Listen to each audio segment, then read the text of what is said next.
you. A very warm welcome to you both, gentlemen. Thank you. I think everyone here is very keen to sort of get into the specifics of the sort of role, you know, a city like the city of Rotterdam can play in combination with a company like Shell when, I mean, at least from my reading and research of the subject, it just feels as though the sort of social, economic, and demographic forces are working against you on this one. But, you know, when I was first told about this event, the first question that came to my mind, Mr. Voser, was why is Shell bothering? Why do you care? Yeah, first of all, we care about our planet, we care about society, but it is also, as we have just seen in the film at the beginning, as we are going to 9 billion people, we still have 1.5 billion people without access to electricity today. We heard about the food shortages which we have, and we are going through the most energy-intensive and most probably the most food-intensive time over the next 20, 30 years. And hence, as businesses, as governments, and as NGOs, we need to start to work together in order to actually deal with these scarcities in these very key resources which we have. And not to forget, I would add climate change to it as well, because we need to also take that into account. And I think it's up to us, to the leaders, to start to drive these things. And for Shell, it's important because we use a lot of water to generate the energy, but also we give a lot of energy to process and to transport water, and then obviously also food. So we can't go away from it. We need to work in a collaborative way on this one. All right, so Mr. Aboutaleb, maybe a little bit more perspective, I should say, on all of this.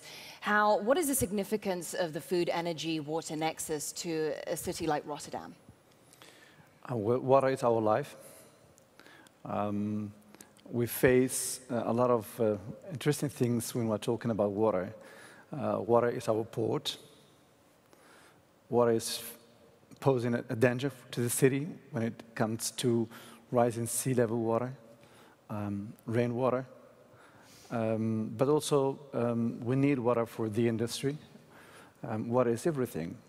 We may talk about water in terms of in relation to a city, but also globally. And the first question to Mr. Voser was, why do you care? I still remember a promotion from Shell under the logo Shell Cares. And I will say to Mr. Voser, indeed, yes, you must. Because for a commercial organization, you cannot survive and make money in a bad environment. You should do that in a healthy environment, in a good environment. Commercial organizations that take care of their surroundings, or the city where they are making money, or the country where they're making money, or the world where they're making money. So it's, I think, a kind of cooperation between the commercial organizations and governments to do the work. And for us, in the city of Rotterdam, water is really everything. We have a port where 90,000 people are working every day. It's a river. Not more and not less. It's a river. 90,000 people are working every day in the port. Approximately 200,000 other jobs are linked one way or another in the Netherlands to the port of Rotterdam. So water is really important in many terms. So just a number of ideas that Mr. Aboutaleb touched on there, Mr. Voser. What specifically can Shell do, can a company like this do in terms of building smarter cities? I think, first of all, we need to understand what it actually means to produce a certain form of energy, a certain form of transportation system. So that's where we started with. That we actually, over the last 2 years, we developed a methodology and did some calculations on what energy form needs how much water. We published that, we made that available. By the way, we did that with the World Business Council of Sustainability, or Sustainable Development, and the University of Utrecht. So that's the starting point. Now, when you then look forward, and you see, we heard it, every week a new city of 1 million people, we can then actually bring that knowledge in on how you actually build a transportation system, how you build a sewage system, etc., etc. But going more back home for us, in our projects, in our R&D drive, in our innovation drive, that's where these things all have an input, because we can then actually focus and work on the right energy components for the right areas and the right geographical type of regions. So there is a lot for us to do here in order to actually drive the energy sources of the future, which which behave in a different way. There is a great deal to do. And so, Mr. Aboutaleb, how important is it to have real trust between the company and the city? How do you build that sort of relationship? Trust is everything. My inauguration speech in 2009 was about social trust. If there is no trust between governments and companies and NGOs and citizens, then you build not a trustful society, then you are building a society that is based on not trusting each other. And that is, I can tell you, a costly society. So it's building interdependencies between commercial organizations and governments, local governments, to do the work. We come from what I would like to say as a vertical system in which governments dictated almost everything.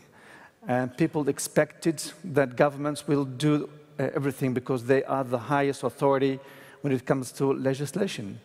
And indeed, we can legislate a lot, but it's not always a solution for modern issues. And I think we have to move slightly towards a kind of a horizontal approach, to seek for partners and to do the work really in having close relationship with other partners. Let me give you an example. We want to be one of the interesting cities in the world when it comes to climate change, but also when it comes to the green economy, making money from attracting investments in the whole green business. For that, we have a close cooperation with scientists, with companies. We're working on reducing CO2 emissions in the ports. We're building, as a city, a pipeline to reuse the heat produced in the port to produce heating for 50,000 houses south of Rotterdam. We're working on a pipeline to reuse steam from the port for other purposes. And we do that as a city in close cooperation with scientists and other organizations that deliver the primary stuff to do the work. And the city is chairing that dialogue, but it's not more and not less than an independent chair among the others to participate in making it work. So you are not in that system the highest authority, but you are a partner, a participant. And of course, when it comes to legislation, you need to do the work, but it's maybe the final thing you have to do after reaching an agreement about among all the others. And this is really, for the Netherlands, a very old concept of, you may say it as a kind of a polar system. It has its negative elements nowadays in discussing how to run the country. But nevertheless, it shows here that it works. So trust is an absolutely key issue at the moment. And I guess that is, in some ways, Mr. Voser, the first step in kind of fulfilling the projects and ideas that you just described. But I'm wondering, has there been a breakdown of trust? Perhaps, you know, is it somewhat easier for the company and the government or the city council to establish that trust, but then with the public, with the NGOs, with the other side, you know, not a day goes by when there is some story in the news, whether it's about executive pay or something else, there has been a breakdown of trust. So how do you overcome that, and how much does that complicate this drive for you? I think, let me start with that trust between governments, corporates, businesses, and society, including NGOs, in my opinion, is not working properly at this stage. It does work the further down into the smaller units you go, but in the more wider kind of top-down type of approach, it doesn't work. We have seen this in the past. There are good examples where you have got top-down drives. Everybody should, through regulation, legislation, do things, and it doesn't then happen. We could talk about CO2 pricing or whatever we want, but these things do not work. So I think what we are trying to do as businesses and with cities like Rotterdam and cities in the emerging worlds and somewhere and other stakeholders is actually to work, and I call this bottom-up. Work in smaller, scalable things that you can prove technologies, you can actually work a pilot project, you can bring different industries together, and through that actually build the case, which you then can actually bring up and then further push out into the wider world, into the country. I think we have always an ambition to have a kind of a worldwide or very macro, big regulation or strategic aim. But I think that's what I learned in 25, 30 years in the business. Start small and build it up, because you learn it. You have the right technologies, you have the people, you build trust. You can win with the ideas you're generating. So I think if you come up with these grand ideas, normally, and I say this in a very casual way, you don't get me out of bed. You know what my experience is you may pick up a telephone as mayor and call a company and say, I warn you. Or you may pick up the telephone and say, I'm coming up with legislation with those articles. But you may also take the telephone and say to Mr. Voser, I need you. That's a different approach. I mean, the fact that we are sitting here today, it started with a cup of coffee, not more and not less, with Mr. De Witt, the predecessor of the president in the Netherlands a number of years ago. Just a cup of coffee and telling each other you need each other. That's, to my experience, a better approach than a government that only thinks in terms of how to impose obligations to partners.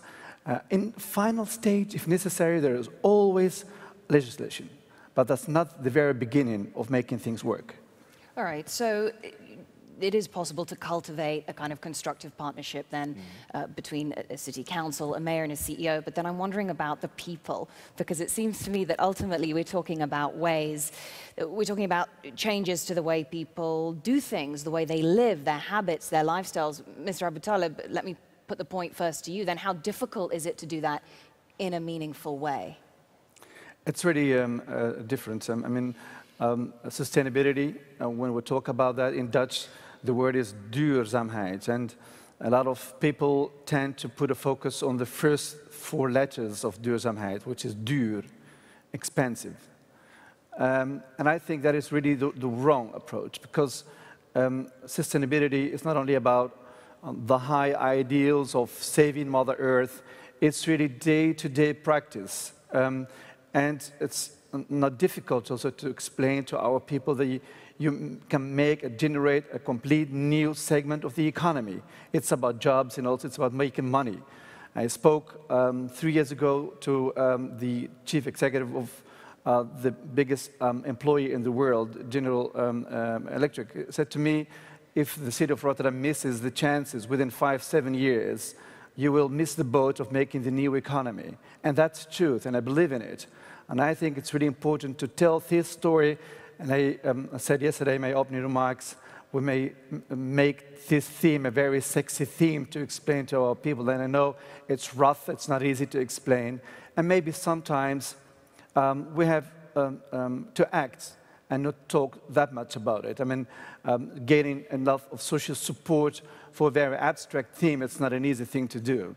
And I think that's the funny thing about our decentralized system in the Netherlands. Cities have budgets, have their own responsibility, they can act and they can do things. Does that perhaps give you then an advantage in this country compared to, well, a lot of other nations in Europe and beyond? I don't know whether it's an advantage. At least our system works that way, and waiting for national debates, which are most of them ideologically when it comes to the theme, is not efficient. And I think it's really important that local governments act on this domain just by doing things and making clear to the citizens that investments in this domain makes really in the long term a city not only vital, but it brings more jobs and better economy. Mr. Voser, beyond the city of Rotterdam, do you see evidence that policymakers, companies, well, society in general, but I guess mainly national governments, do you see enough evidence that they are seeing the connection between sustainability and doing things a different way and the sort of job creation and economic benefits that come with it? I think it's a slow progress, but we see it, yes. I think it's in some regions a little bit more than in others. I think we have a large discussion ongoing in Europe about, at the moment, austerity, jobs and growth and all of that. But I think when you go actually in and you have concrete discussions about actions and actually delivering something, and I would like to introduce the word collaboration here. We need to drive it in a collaborative way, where we are working together, where we actually see the win-win chances for all of us, that's society, business, and governments, regulators, etc. And we all know what's the role these three legs actually do play, I think even in today's world, which is a complicated world from an economy, from a jobs point of view, you can get great projects going. And I could give you a list as long as that in Canada, in Qatar, here in Rotterdam, in China. We do it everywhere, and there is willingness to do it. And we normally bring the people over the line and sit down and actually do it. We need to find other companies to help us, because Shell cannot do all of it, because we need to bring different industries together. But I think it can work and it should work. But you also talk about, again, I think, about how we collaborate. Don't try to do it in the biggest way. You will not get there. I think you need to start small. So we're building things in cities in Canada, for example, which gives a real benefit to society. They can learn and see what it actually means. And then you win the hearts and the minds. And it's self-evident in that way. It's self-evident, yes. So I guess part of it is about education, but then what about innovation and technology, Mr. Voser? Do you have the engineers and the experts to really make this happen, to get these ideas off the ground? Yeah. In our industry and as Shell, I always say in Shell, we want to be the most competitive one, but also the most innovative company. We will not survive in the longer run if we don't use technology and innovation. Survive now means Shell in generating enough income and enough jobs, etc. If we are not driven by innovation and by technology, if we are not looking for integrated solutions which will power the world in the longer term, hence powering progress together, is clearly on our mind. Therefore, we have a big R&D center here in Amsterdam.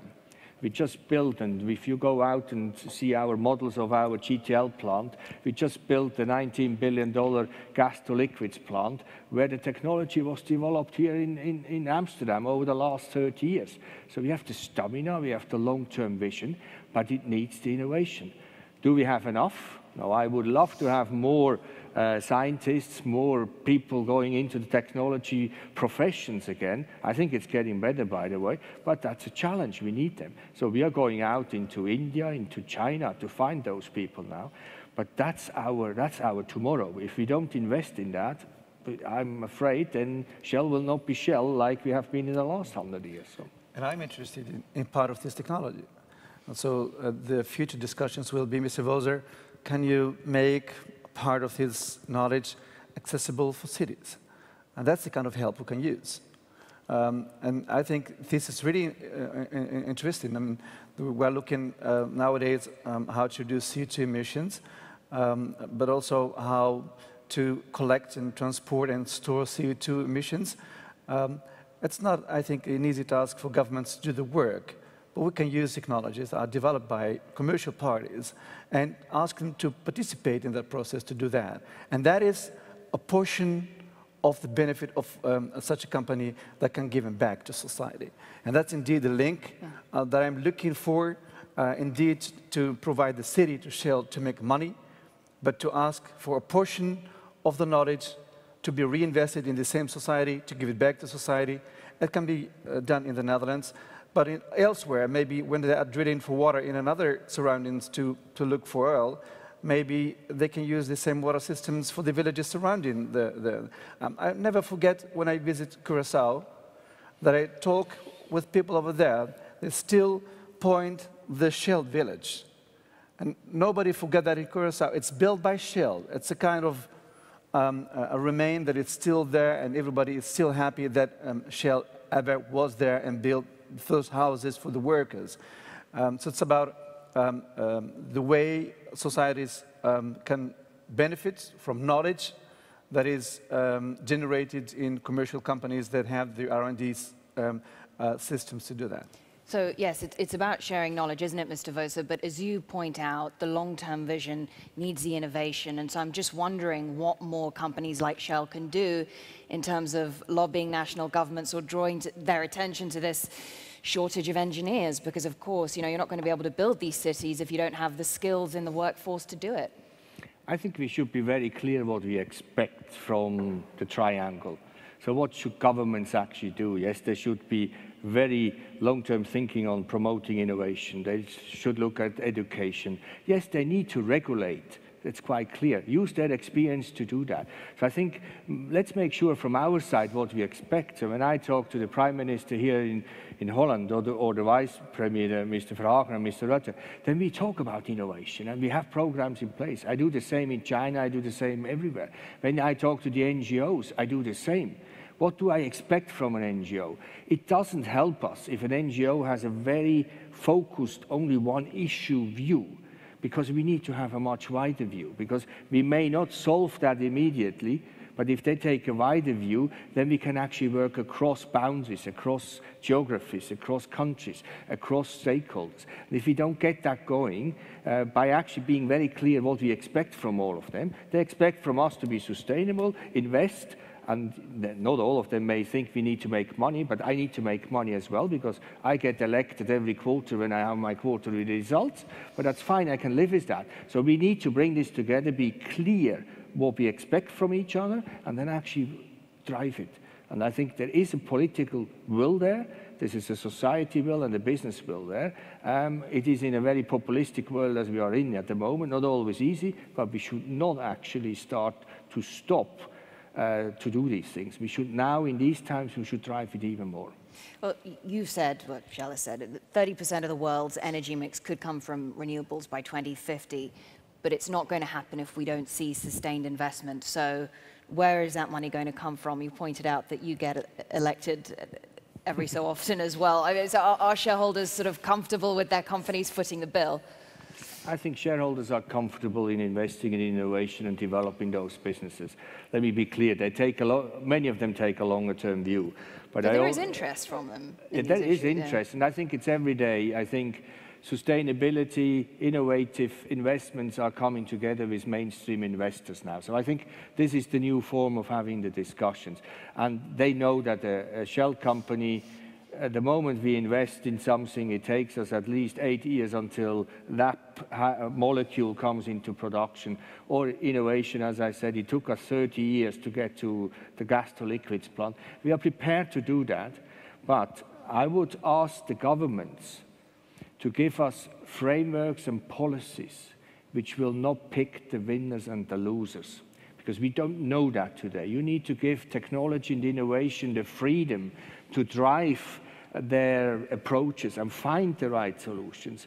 So if I just get said, you need to develop that much of, let's say, solar, that much onshore wind, offshore wind, etc., it may actually drive innovation in the wrong one-sided direction. We need a much broader energy policy, for example. And I guess this is where a partnership, you were saying it's got to start on the smaller level or the more local level. I mean, this is where national governments do need to be brought into this debate. I mean, to an extent, it's possible for you guys to sort of bypass the national governments now, but how do you get to the next step? You need to have that regulatory framework. Mr. Aboutaleb, I mean, are you concerned with what we're seeing in Europe right now? Because to an extent, this is, you know, for these ideas to get off the ground, I don't know, you need tax breaks, you need the right incentives, you need the right policies.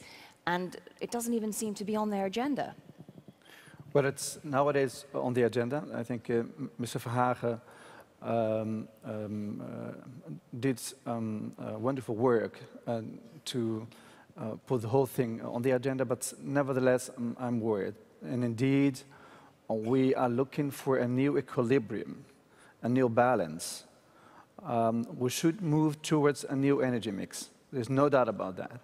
And even if some investments nowadays cost more money than the revenues, but when it comes to the energy dependency in the future, I think it's really important to start rethinking our energy philosophy, and Mr. Verhagen is doing that. So I'm really grateful for that. But nevertheless, I'm still worried. We have the so-called Natura 2000 European legislations that prohibits a lot. I'm not going to bother you about the local issues, but it's not easy to construct windmills along the coast of the Netherlands. We have some troubles building windmills into the North Sea because of the entrance of the port. And there are local legislations when it comes to storing CO2 emissions. So it's really difficult to do the things. And I agree with Mr. Voser that if we expect from companies like his to contribute to national and global purposes, that they have the right to ask governments also to do the work they have to do when it comes to legislation and make things work. And changing legislation in the Netherlands and in Europe takes a lot of time. And so we have to take, to be really alert from my point of perspective, not to lose the competition with Asia, where top-down decisions can be taken within 3 weeks and maybe in less than 3 weeks. So I think it's really important to do it our way, to keep the balance between nature and energy resources and enough ground to play and the whole business, but nevertheless to try as Europe to be as independent as possible when it comes to our energy in the future. Well, just to pick up then on that point, you nicely sort of contrast the situation we have in Europe with the nature of decision-making over in Asia. Mr. Voser, it seems as though in this environment that we have right now, the challenges facing national governments, businesses can get things done a lot faster. And so are you looking increasingly to those emerging markets, those Asian cities, those new flourishing industrialized cities, and how have you been working with other businesses together with the cities in that part of the world in terms of furthering these initiatives? Yeah, it's clear we are focusing a lot on Asia and emerging cities, for example, and emerging countries, together with IBM, who is very advanced in the smarter city concept. We are working on emerging cities, for example, so we take this rather unusual partnership between an IBM and a Shell, but we have got common interests. We take this forward to learn on how we can actually do this. And I think if we wait as businesses to get all the regulations and the legislations in place, then we are too late. So I think we cannot wait until we have a crisis moment and everything in place to move.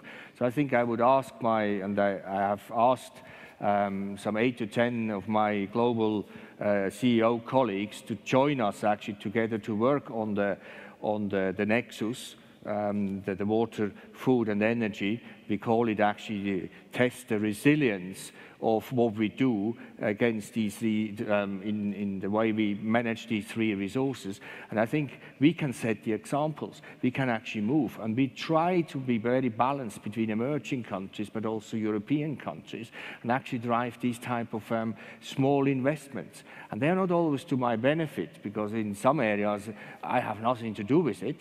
But if I want to deal with water, and what we can do with water, I better work with a food company or an agriculture company, because then we can actually see how the water we use, which we then treat, can actually be used in a better way in the food agriculture industry.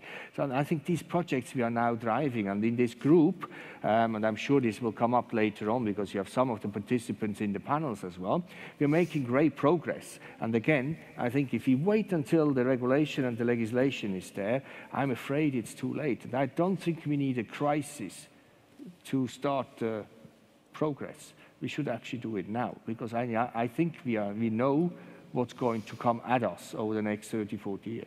Do it now. I think you've really set the tone for the rest of the day. Gentlemen, thank you so much. It's really nice to end on that note, getting more of an insight into what companies can do in terms of working together, and then how you can forge those public and private partnerships in that sphere as well, and how that can contribute to easing the strains on these vital resources. Mr. Peter Voser and Mr. Ahmed Aboutaleb, thank you so much.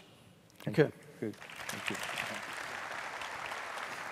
Thank you so much. Thank you again.